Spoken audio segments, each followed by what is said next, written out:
He had learned early that silence was safer than hope. In the narrow alley where he grew up, words were weapons. Boys used them to wound, adults used them to dismiss, and life used them to remind you where you stood. His name was Adam Hale, but no one ever said it gently. When teachers called roll, his name sounded like a chore.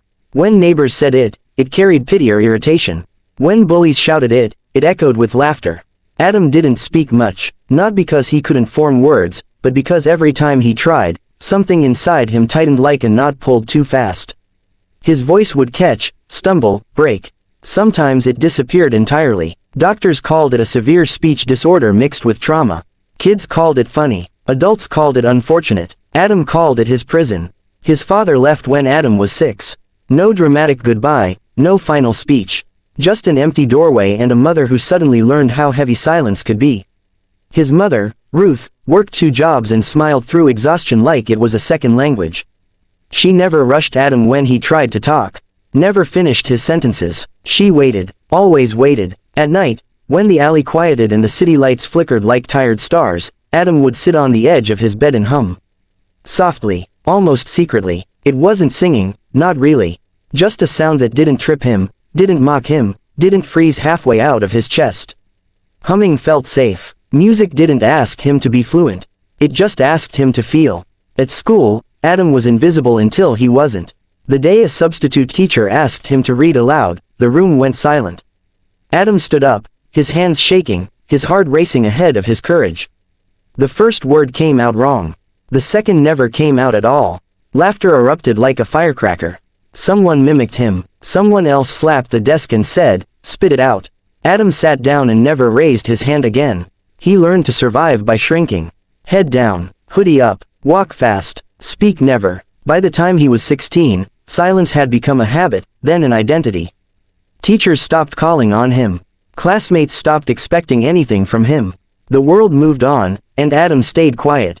But music stayed. There was an old, broken keyboard in the community center basement. Half the keys were chipped, a few didn't work at all.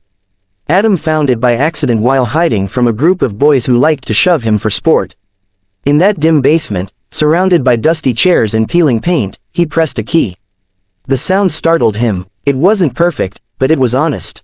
He pressed another, then another. For the first time in his life, something came out of him without resistance. He started sneaking into the basement every evening. He learned melodies by ear.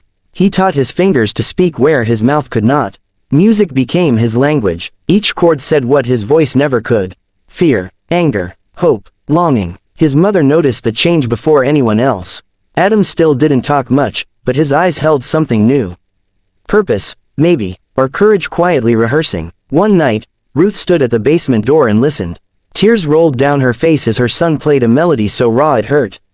When he finished, she clapped softly, afraid to break the moment. "You don't have to say it," she whispered.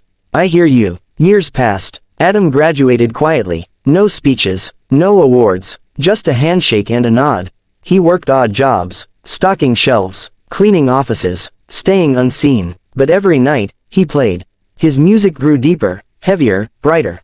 It carried everything he'd never said. One afternoon, a flyer caught his eye. A local open performance night. Anyone welcome. Singers, poets, musicians. A stage. Adam stared at the paper until his hands trembled. A stage meant eyes. Eyes meant judgment. Judgment meant everything he'd spent his life avoiding. He tore the flyer down. That night, he didn't play.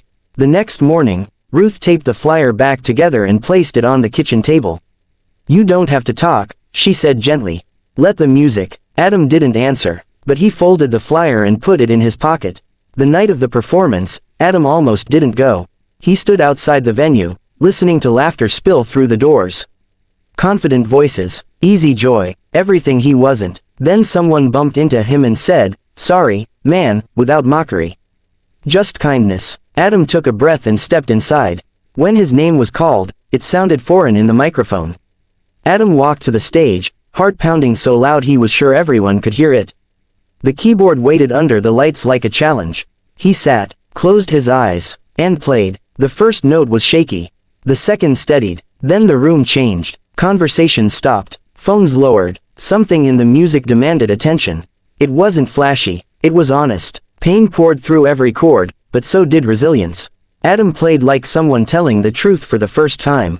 When the final note faded, the room stayed silent for a heartbeat. Then applause erupted, loud, real, standing. Adam stood too, shaking, overwhelmed. He didn't bow, he didn't smile, he just nodded and walked off, tears blurring his vision. For the first time in his life, his silence had been heard. A woman approached him afterward. She ran a small talent showcase in the city. Asked if he'd perform again. Bigger stage, bigger audience. Adam almost said no, almost. The showcase was televised online.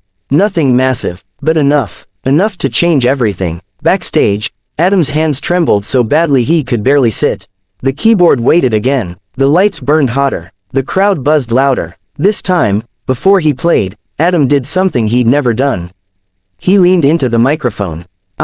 I don't talk much, he said, each word a mountain. The audience leaned forward. But this is me. The silence was deafening. Then he played. The melody rose like a confession. It told the story of a boy mocked into quiet. A man learning to be heard. Tears streamed through the audience. People held hands. Some cried openly. When Adam finished, the room exploded. The clip went viral overnight. People shared it with captions like, "I felt this," and "This broke me," and "Listen to him." Adam woke up to thousands of messages. Strangers thanking him for saying what they never could. For being brave without shouting. Invitations followed. Interviews. Larger stages. He still didn't talk much. He didn't need to. Years later, Adam stood on a grand stage, lights like stars above him. He played the same melody, refined but still raw. When he finished, he leaned into the microphone again. This time, his voice didn't shake. You don't have to be loud, to be powerful. The applause lasted longer than his silence ever had. And somewhere in the crowd, a mother cried, knowing her son had finally been heard.